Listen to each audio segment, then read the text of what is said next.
Bonjour à toutes, bonjour à tous. Ici c'est Franck, Steve et Sama. Donc l'enseignement du jour va porter sur la protection de Dieu. Car nous sommes dans un monde de plus en plus dangereux, où il y a de plus en plus de mauvaises choses qui se produisent. Et car on peut tous être confrontés à divers éléments susceptibles de nous placer en danger. Il y a beaucoup d'accidents actuellement dans le monde. Il y a beaucoup de guerres, beaucoup d'attentats. Beaucoup de gens qui sont remplis de haine, de colère, de jalousie, bref, de mauvaises intentions. Et il y a de multiples raisons pour lesquelles, bien sûr, on peut se retrouver en mauvaise posture. Donc, il est vraiment important de savoir comment avoir la protection de Dieu. Car nous avons beaucoup d'ennemis. Nous avons d'abord les hommes jaloux autour de nous, qui peuvent être jaloux, peu importe la raison pour laquelle ils peuvent être jaloux, mais en tout cas, chacun a ses jaloux. Donc, il y a les jaloux, il y a les sorciers, il y a le diable, il y a les démons, il y a les rancuniers, il y a les accidents qu'on peut faire, il y a encore les ennemis qui peuvent surgir de nulle part, comme les terroristes qui ces derniers temps font des dégâts un peu partout. Et finalement, il y a aussi le manque de vigilance, bien sûr, dont, dont on peut faire preuve et qui peut nous porter préjudice. Donc, il est vraiment, mes amis, essentiel d'avoir la protection de Dieu pour mener une vie en paix et pouvoir vivre le plus longtemps possible dans ce monde afin de pouvoir savourer les bienfaits du Seigneur et bien sûr pouvoir continuer à servir le Seigneur le plus longtemps possible au sein de ce monde. Et parmi les choses aussi qui peuvent menacer notre existence, il y a aussi les maladies. Et oui, parce que de nos jours, il y a de plus en plus de maladies répandues dans l'air. Et donc, il faut vraiment la protection de Dieu contre, bien sûr, toute chose susceptible de nous porter atteinte.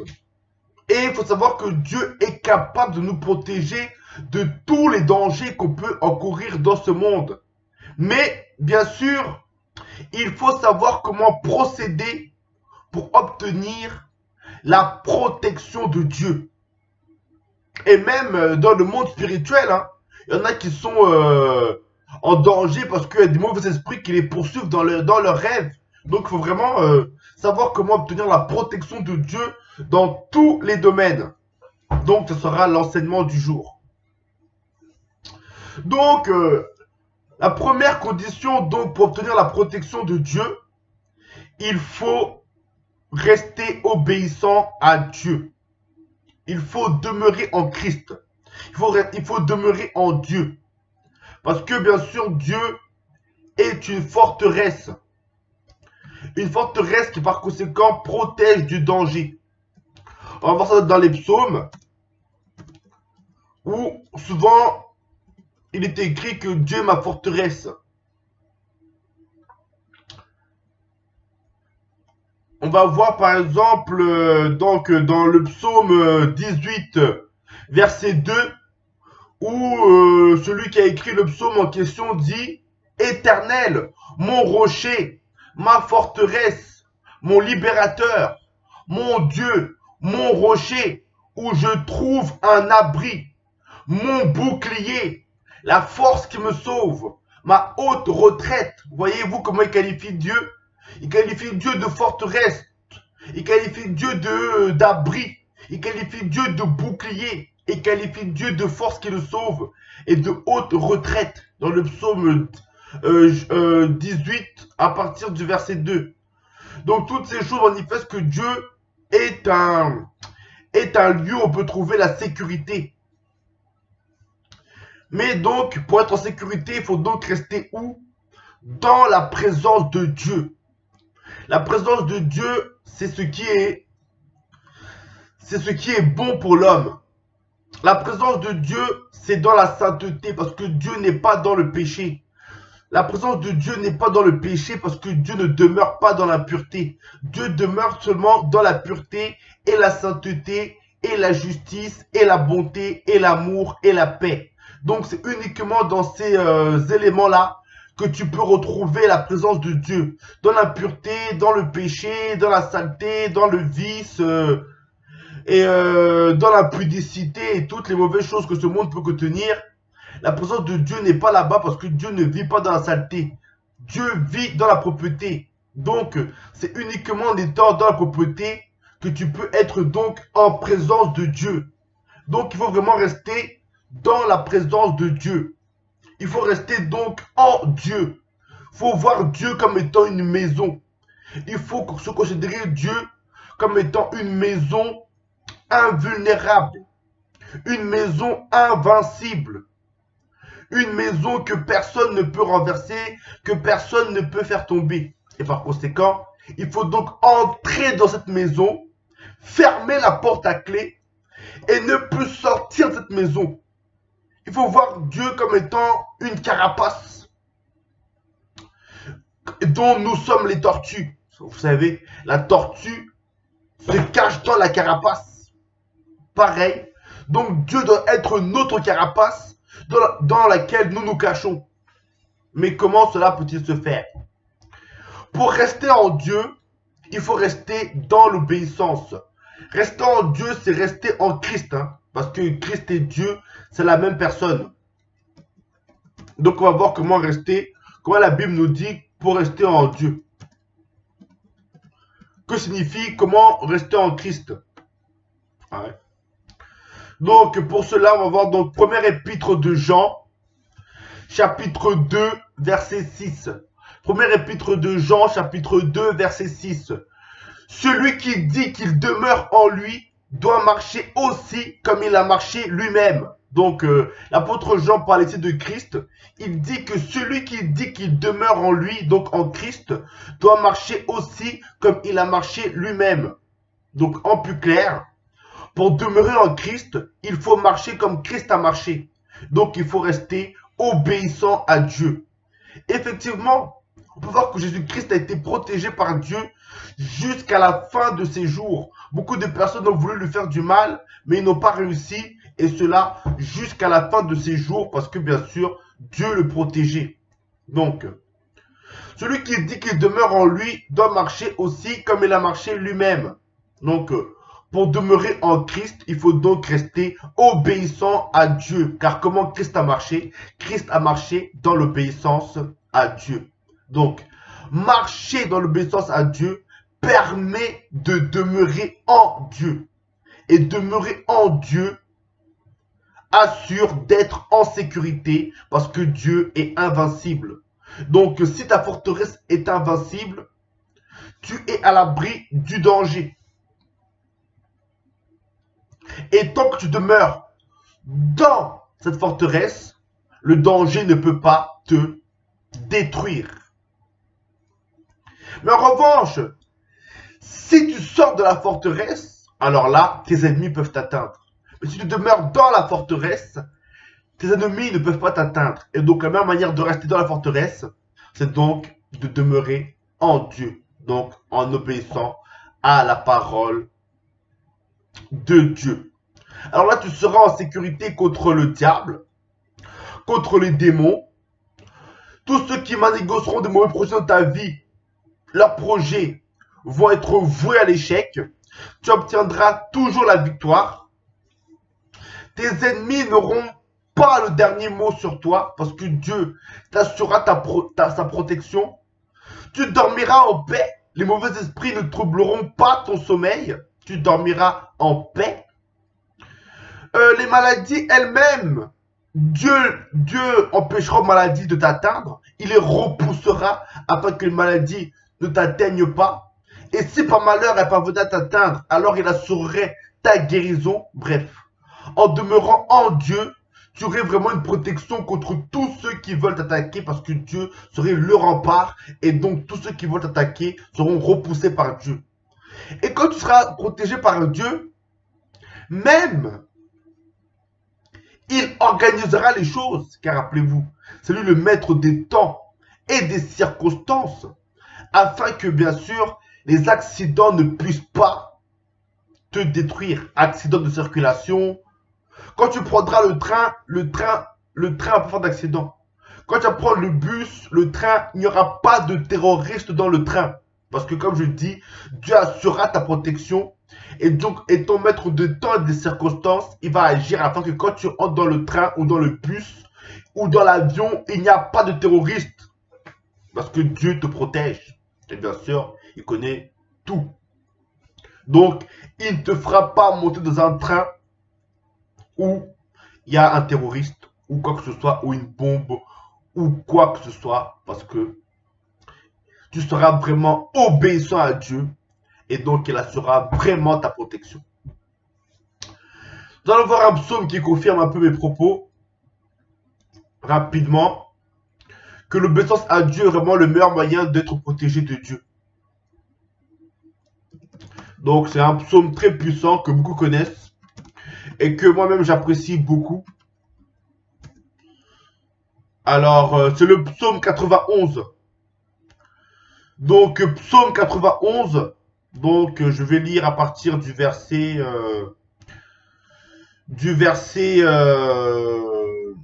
je vais lire tout le psaume même, parce que tout le psaume est magnifique.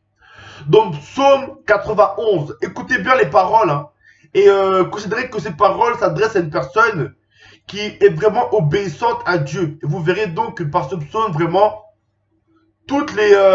vraiment comment Dieu assure une véritable protection à celui qui lui obéit. Donc, je commence. Celui qui demeure sous l'abri du Très-Haut repose à l'ombre du Tout-Puissant. Je dis à l'Éternel, mon refuge et ma forteresse, mon Dieu en qui je me confie.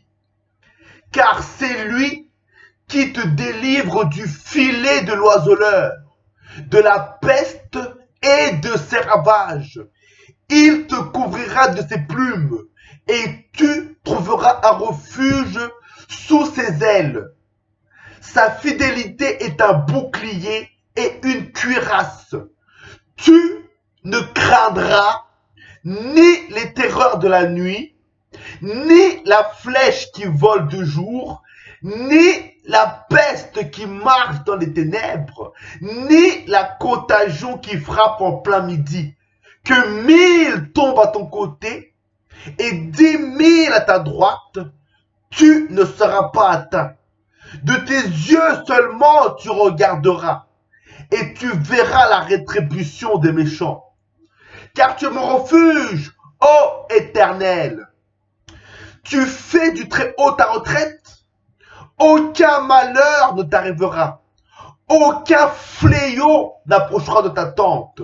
Car il ordonnera à ses anges de te garder dans toutes tes voies. Ils te porteront sur les mains, de peur que ton pied ne heurte contre une pierre. Tu marcheras sur le lion et sur la spique. Tu fouleras le lionceau et le dragon, puisqu'il m'aime, dit le Seigneur. Je le délivrerai, je le protégerai, puisqu'il connaît mon nom. Il m'invoquera et je le répondrai. Je serai avec lui dans la détresse, je le délivrerai et je le glorifierai. Je le rassasierai de longs jours et je lui ferai voir mon salut. Voyez-vous? Donc dans ce psaume-là, Dieu assure une protection contre divers éléments. On va les énumérer. Donc, le filet de l'oiseleur, donc les pièges des ennemis. La peste et les ravages, donc protection contre les maladies. Les terreurs de la nuit, donc le mauvais esprit qui va attaquer la nuit, les mauvais rêves et les mauvais cauchemars. La flèche qui vole le jour, les attaques des ennemis, Satan, les jaloux, les terroristes. Ni la peste qui marche dans les ténèbres, la peste, toujours les maladies. La contagion, maladie encore. Que 1000 tombent à ton côté, 10 000 à ta droite. Voyez-vous, attaque terroriste, accident mortel, maladie, maladie mortelle. Que 1000 tombent à ton côté, 10 000 à ta droite, tu ne seras pas atteint. Ouais. Aucun malheur ne t'arrivera. Aucun fléau n'approche de ta tente. Voyez-vous. Et la victoire sur les ennemis, tu marcheras sur le lion et sur la spique, tu fouleras le lionceau et le dragon. Mais ici, il faut savoir, mes amis, que ces paroles sont les mêmes paroles que Satan veut tenir à l'encontre de Jésus. Rappelez-vous, qu'est-ce qu'il avait dit à Jésus? Il a dit, si tu es le fils de Dieu, jette-toi d'en haut du temple, car il est écrit, ils te porteront sur les mains, de peur que ton pied ne heurte contre une pierre. Voyez-vous. Donc ces paroles s'adressaient à Jésus, alors que Jésus était bien sûr le protégé de Dieu. Mais pourquoi? Parce qu'il était obéissant. Donc, ces paroles qui sont destinées à Jésus, qui sont relatives à Jésus, parlant de la protection de Dieu sur lui et de la grâce de Dieu sur lui, à cause du fait qu'il obéit à Dieu, se tourneront aussi vers vous, si vous imitez bien sûr Jésus. Et donc, à votre tour, vous pourrez donc bénéficier de toutes ces choses. Parce que Dieu est vraiment tout puissant et peut donc vous assurer une protection totale.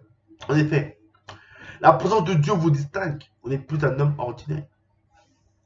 Voilà,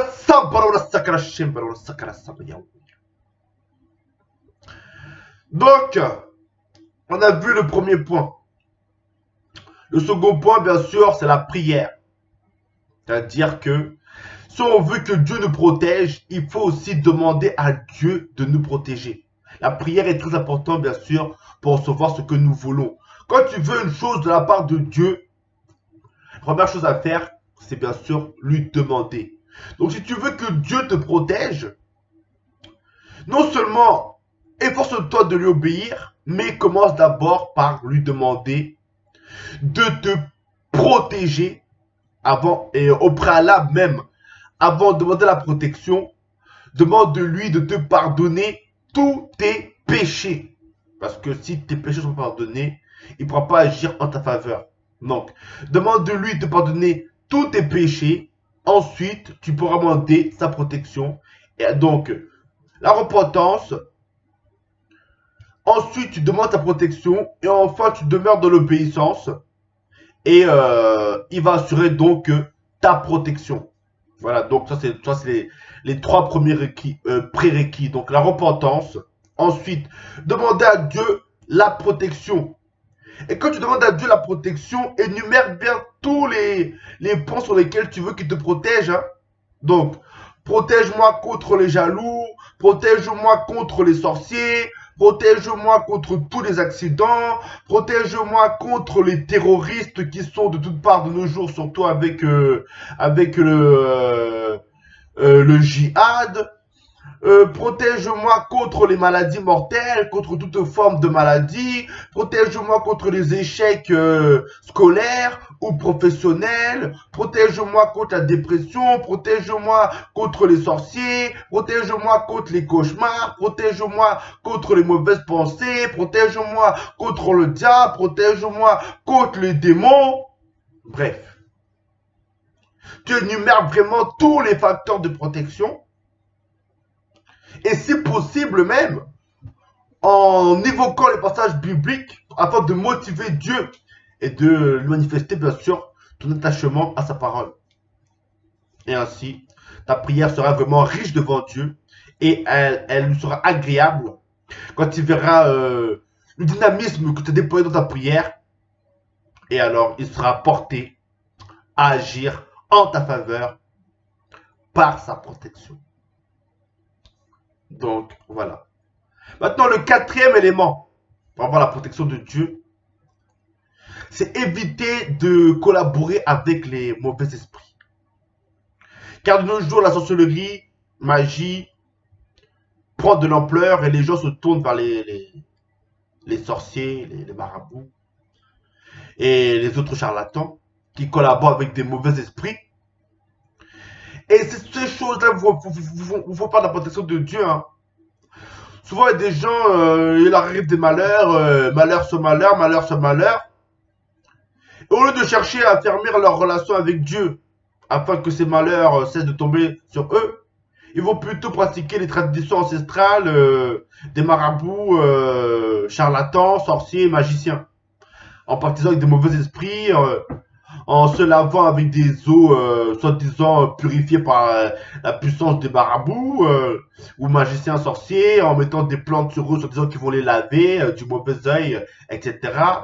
Ah, la meilleure eau qui lave, les amis, c'est l'eau du Saint-Esprit. La meilleure eau pour laver la malchance, c'est l'eau de cet esprit. Ce n'est pas l'eau du marabout, ce n'est pas l'eau du sorcier, ce n'est pas l'eau du magicien, ce n'est pas les plantes du marabout, magicien, sorcier que ça foutu sur ton corps qui va te laver. Ce n'est pas les incantations, allumer les bougies à certaines heures de la nuit, etc., etc., comme font tous ces sorciers, faire des pentagrammes, etc., etc., qui vont te protéger. Non. C'est vraiment rechercher Dieu qui va te protéger et assurer ta protection contre tous les événements malfaisants qui peuvent surgir au sein de ton existence. Donc, ne pas collaborer avec les mauvais esprits, avec les autres divinités que l'Éternel des armées. Parce que non seulement ça va provoquer la colère de Dieu, mais aussi ces mauvais esprits-là, ces mauvaises entités avec qui collaborent les magiciens, sorciers et marabouts, ne te veulent pas du bien, ils te veulent du mal. Et donc, ils vont te faire perdre la protection de Dieu. Et à partir de là, tu vas avoir les malheurs qui vont arriver sur ta vie. Donc, vraiment éviter de être en communion avec les démons. Car la Bible dit, nous mangeons à la table du Seigneur et nous buvons à la coupe du Seigneur. Et le Seigneur ne veut pas que nous mangions à la table des démons et que nous buvions à la coupe des démons. Donc si tu bois à la coupe des démons et tu manges à la table des démons, hein, sois pas étonné qu'après les malheurs arrivent dans ta vie. Hein, parce que la coupe des démons contient du poison. Et la table des démons contient des nourritures impures. Donc toutes ces choses-là ne peuvent que provoquer le malheur dans ta vie. Ensuite, donc le cinquième élément que nous pouvons citer, très important même d'ailleurs, être rempli du Saint-Esprit.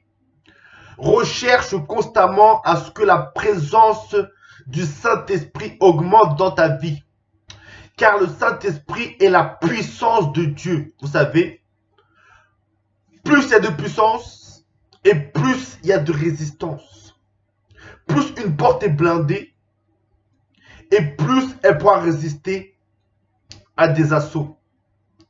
Donc, renforcer ta puissance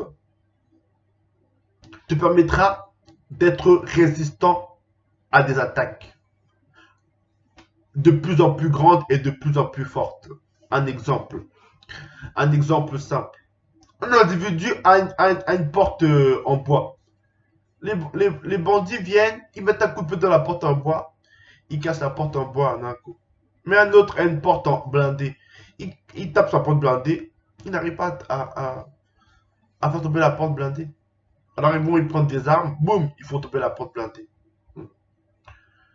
Mais il y a des portes blindées qui sont encore plus puissantes, qui peuvent justement résister aux armes qu'ils ont amenées. Voyez-vous. Donc, il faut renforcer sa puissance. Parce que si tu n'es pas assez puissant spirituellement, alors tes ennemis pourront profiter de ta faiblesse pour t'attaquer. Sachant que tu ne seras pas assez puissant pour résister à leurs assauts. Le diable va amplifier la puissance de ses attaques. Et si tu n'as pas assez de puissance pour contrer les attaques du diable, pour faire face aux attaques du diable, et ton bouclier n'est pas assez tenace pour faire face aux attaques du diable, eh bien, tu vas connaître la défaite. Donc, il faut être constamment rempli du Saint-Esprit. Rechercher à ce que la présence de Saint-Esprit soit toujours abondante en toi, afin que tu sois toujours fort spirituellement et que tu puisses donc repousser toute attaque, et afin que ce bouclier justement de puissance en toi repousse tout mauvais événement, bien sûr, par la grâce de Dieu. Donc, la grâce de Dieu, vous savez que la grâce de Dieu se mesure. Vous savez qu'il y a différents degrés de grâce de Dieu. Hein. On va voir ça. On va voir un peu ça. On va voir où Dieu manifeste. On va voir qu'il y a des mesures de grâce. Mesures de grâce. On n'a pas tous la même mesure de grâce. Certains ont plus de grâce que d'autres. Hein. certains ont plus de grâce que d'autres dans ce monde.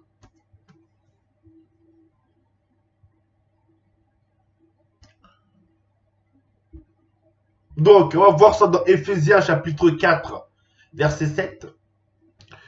Mais à chacun de nous, la grâce a été donnée selon la mesure du don de Christ. Je répète, mais à chacun de nous, la grâce a été donnée selon la mesure du don de Christ. Ça veut dire que Christ nous a fait tous grâce. On a des grâces en commun, mais des grâces qu'on n'a pas en commun. C'est-à-dire que certains ont plus de grâce que d'autres. Parce qu'ils ont cherché plus la présence de Dieu que les autres.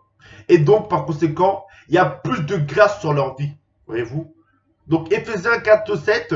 Mais à chacun de nous, la grâce a été donnée selon la mesure du don de Christ. Vous voyez? Donc, il y a différentes mesures de grâce. Et donc, il faut donc augmenter la grâce de Dieu sur ta vie. Et quand la grâce de Dieu augmente sur ta vie, alors la protection de Dieu augmente aussi sur ta vie.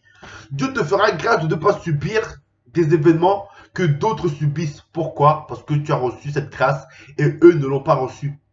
Dieu te fera la grâce de ne pas subir d'accident. Parce que tu as reçu cette grâce et l'autre n'a pas reçu. Dieu te fera la grâce de ne pas être vaincu par tes ennemis. Parce que tu as cette grâce et eux ne l'ont pas reçue. Donc il y a vraiment plusieurs grâces. Et donc, on peut augmenter en grâce. On va voir un peu, je pense qu'il y a aussi la Bible où on dit que Dieu peut augmenter la grâce. Pour vous montrer en fait que la grâce peut vraiment augmenter, de sorte qu'on n'a pas tous la même grâce et que d'autres ont plus de grâce que les autres.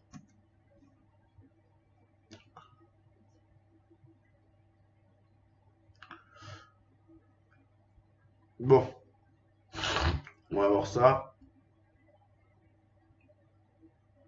Enfin.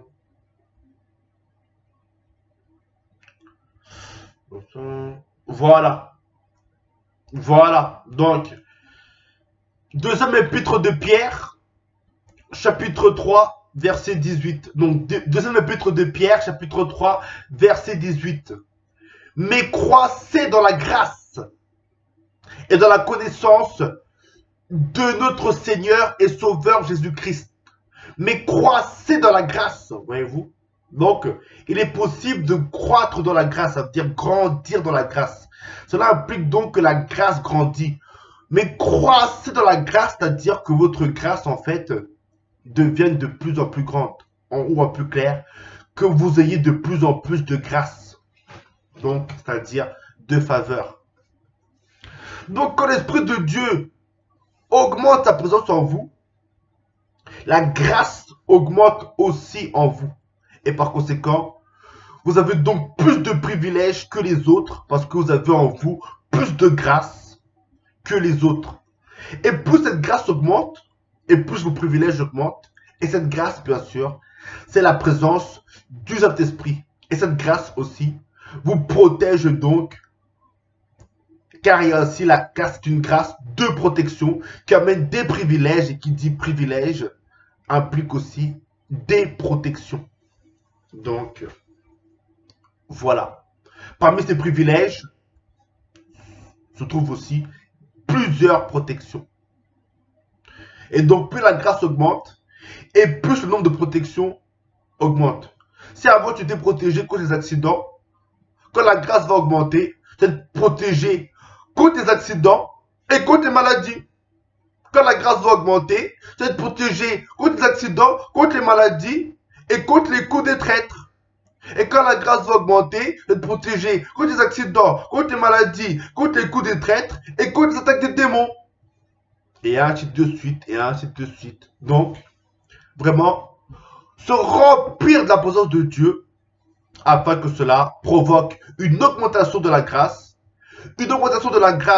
augmentation des privilèges, et augmentation des privilèges, et bien, augmentation des domaines de notre vie qui sont protégés par Dieu, et donc pour nous, une paix grandissante. Donc voilà. Ensuite, sixième élément, bien sûr, pour avoir la protection de Dieu, il faut faire preuve quand même de prudence et de vigilance. C'est-à-dire ne pas faire des actes qui vont provoquer ta propre perte. Donc, être très prudent, être très attentionné là où tu mets les pieds, afin bien sûr de ne pas provoquer ta propre chute par manque de prudence ou d'attention. Priez aussi pour avoir le discernement. Ça aide aussi à avoir la protection de Dieu. Parce que le discernement et la protection marchent de pair. C'est pour faut savoir pourquoi. Parce que il y a des choses que quand tu les discernes, eh bien, tu sais qu'il faut t'en protéger. Parce que tu sais que c'est des choses mauvaises. Mais si tu n'as pas le discernement, alors tu ne pourras pas distinguer ces choses mauvaises. Et malheureusement, tu ne pourras pas prendre donc les mesures nécessaires afin de t'en prémunir. Donc le discernement est aussi l'un des moyens que Dieu nous accorde afin de contribuer à notre protection.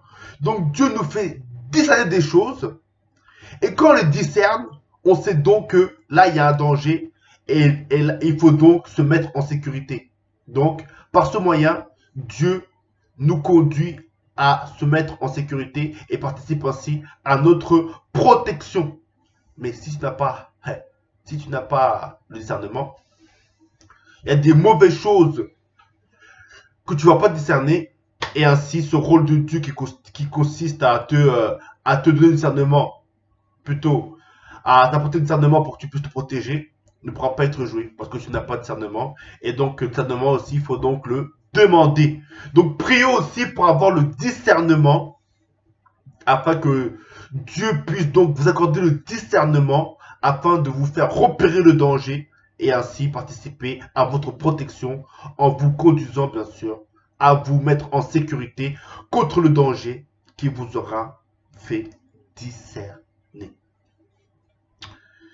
Et un sixième élément, plutôt un septième élément,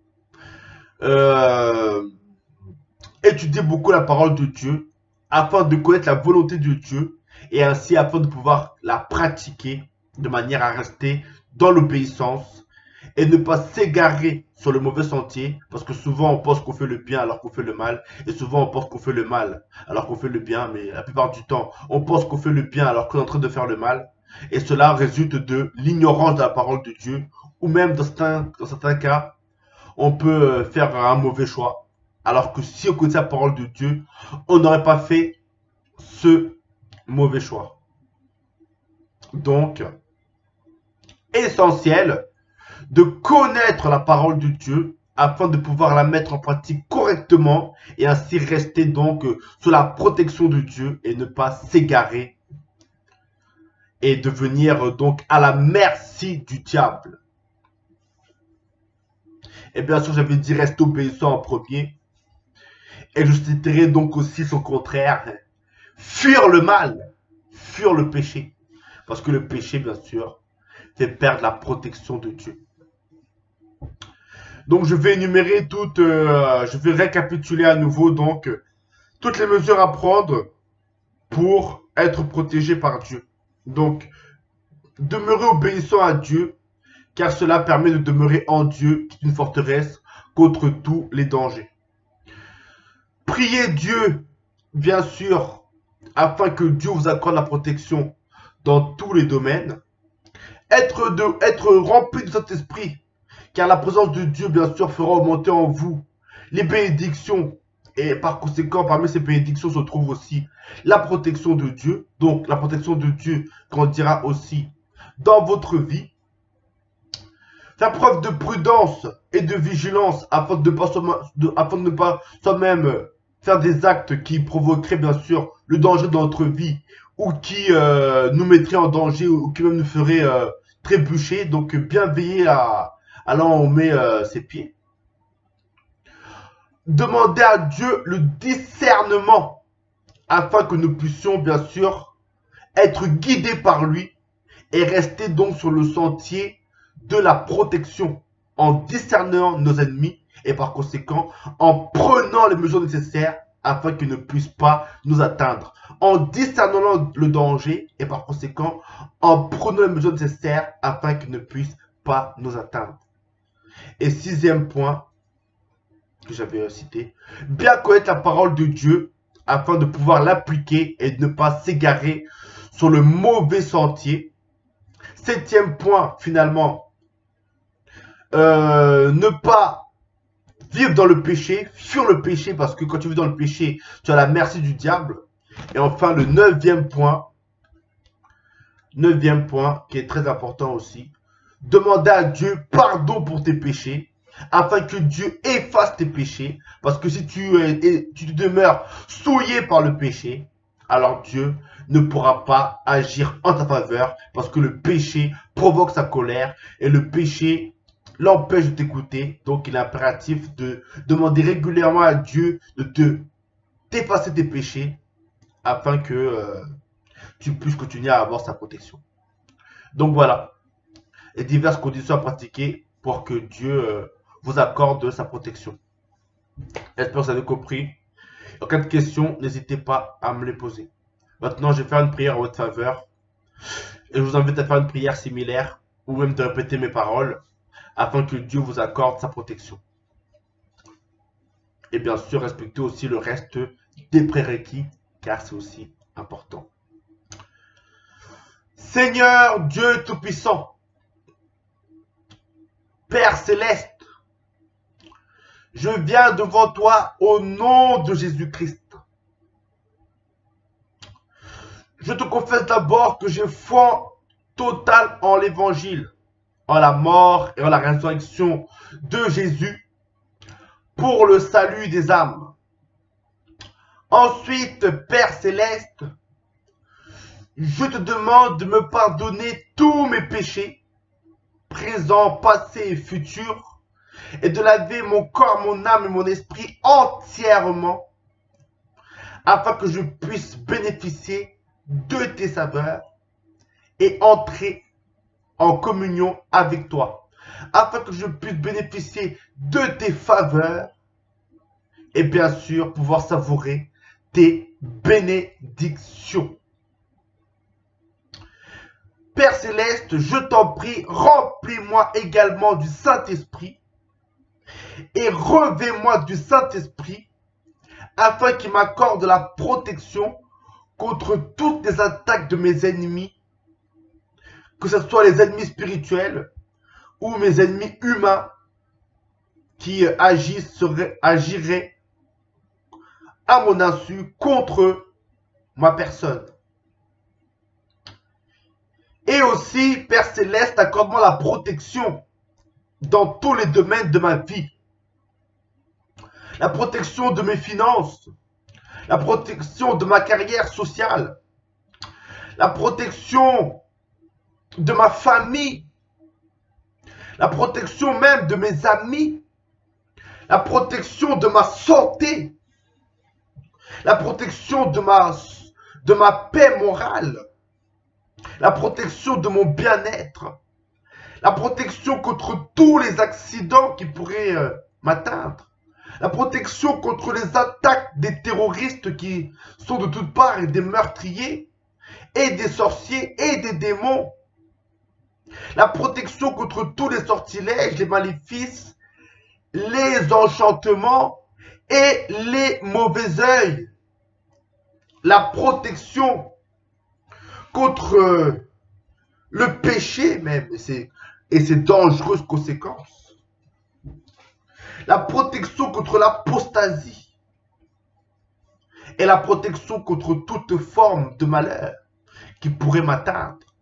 Oui, Père Céleste, au nom de Jésus, accorde-moi une protection totale sur tous les domaines de ma vie, afin que je sois en paix le plus longtemps possible et que je puisse savourer abondamment tes bénédictions et te servir le plus longtemps possible jusqu'à la fin de mes jours.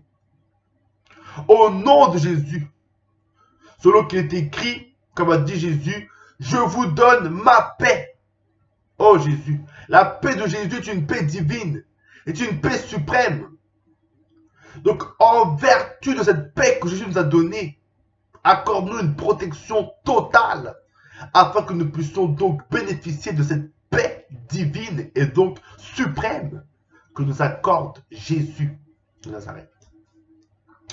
Merci Père Céleste, car on sait que tu nous entends et que par conséquent, tu nous accordes donc ce que nous t'avons demandé, car on sait que tu souhaites notre bonheur et que donc si on prie selon ta volonté, eh bien, tu vas nous exaucer. Merci Père Céleste, que ton nom soit béni. Amen. Donc voilà, c'était donc l'enseignement pour avoir la protection de Dieu. Que Dieu vous exauce et vous accorde sa protection. Que Dieu vous bénisse. Au revoir.